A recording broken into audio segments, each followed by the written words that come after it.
Hello and welcome everyone to this book review slash recommendation of Thinking Fast and Slow by Daniel Kahneman. The book is all about decision making and biases. There's a lot of psychology inside, and I do think if you want to learn more about yourself and how you come up with decisions, and also to learn how to make better decisions and more constant decisions, it is really a must read. It comes with a lot of practical exercises where you can really think about situations, and you can come up how you would react in these situations. And I do think this is it's really nice way to actually figure out and see how you're biased on your own. I do think it's best to read it with an open mind, because you're going to learn a lot about yourself. And just going through real life, I figured out like a lot of times when I find situations, and I'm just thinking back on some of the topics that are in this book. So it's really practical. It will help you a lot to make better decisions. Now, the book comes in three parts. The first part is about what he calls System 1 and System 2 thinking. It's two different ways of thinking and how we make decisions. System 1 is intuitive, quick. There are a lot of heuristics inside, and a lot of shortcuts. But it's most of the decisions that we do is with System 1.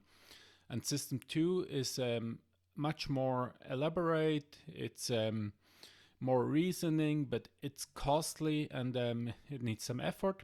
So your brain tries to avoid System 2 thinking, going with System 1 as much as possible.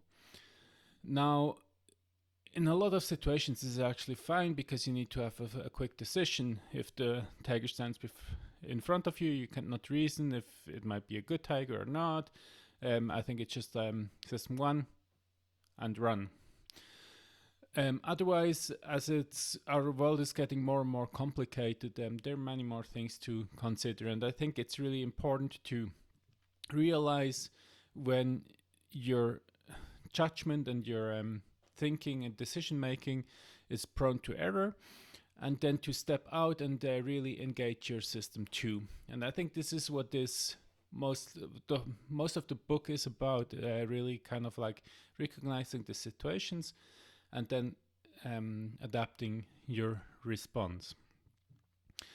And so, can you just read the whole book and then you get to better decisions?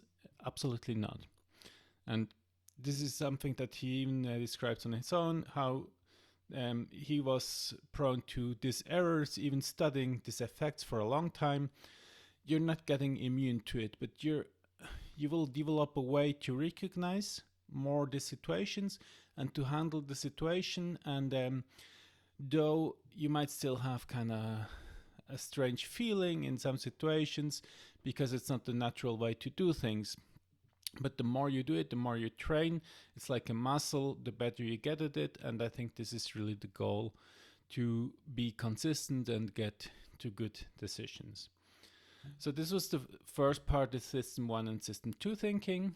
And then the second part is more about econs and humans. So our whole economic system is basically built up on this idea of the Homo economicus, assuming that we have rational thinking people that take rational decisions.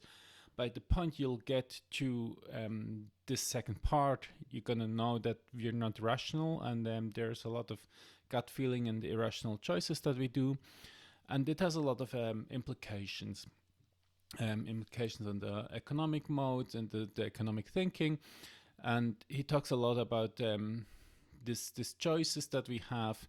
And this is also actually why he got a Nobel Prize, because like this whole way of thinking and the biases that you have, the judgment errors that we do, there's a whole, it opened up the doors to quite a lot of new ways to do economics and new things. And then the third part is more about the two selves that we have in us. So he talks about the experiencing self and the remembering self. The whole thing is basically based on a couple of experiments that they did, where you have people going through pain experiments. These are called controlled experiments actually, and they're done in a way that it's not harmful to people. So they went to ethical boards and everything, but still, so people put like hands in a bowl of cold water, and then they have like just like a point where they can hold it in. They could take it out whenever they want, but they feel a pain from it. And what is interesting actually is that when they had like people going through having the hand for 1 minute inside cold water and then just increasing the temperature slightly, so it will get a little bit more warm and nice, they would actually prefer this experience than having just the hand for 1 minute in the cold water. And it doesn't really make sense, because you would have like 1 minute of, let's say, high pain, and having additional 30 seconds of lower pain, and you would prefer this to just like the 1 minute of more pain. And I think it raises also some kind of quite ethical questions.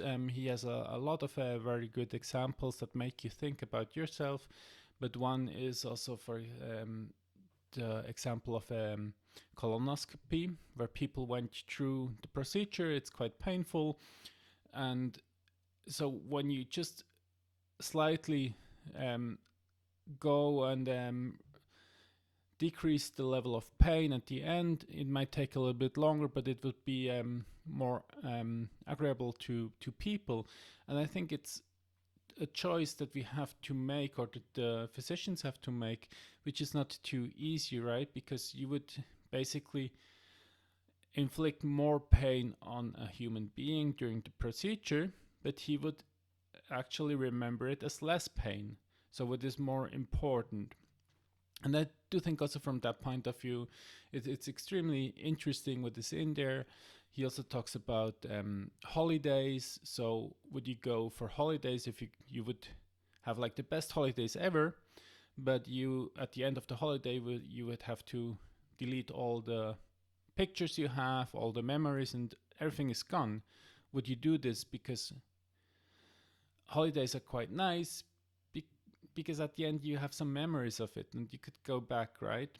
And so it's this kind of two different modes of thinking, or these two personalities that are coming up. And I do think it's really interesting to learn about this and to think about it. And I think it's also getting you to become more conscious on making decisions, and for making better choices.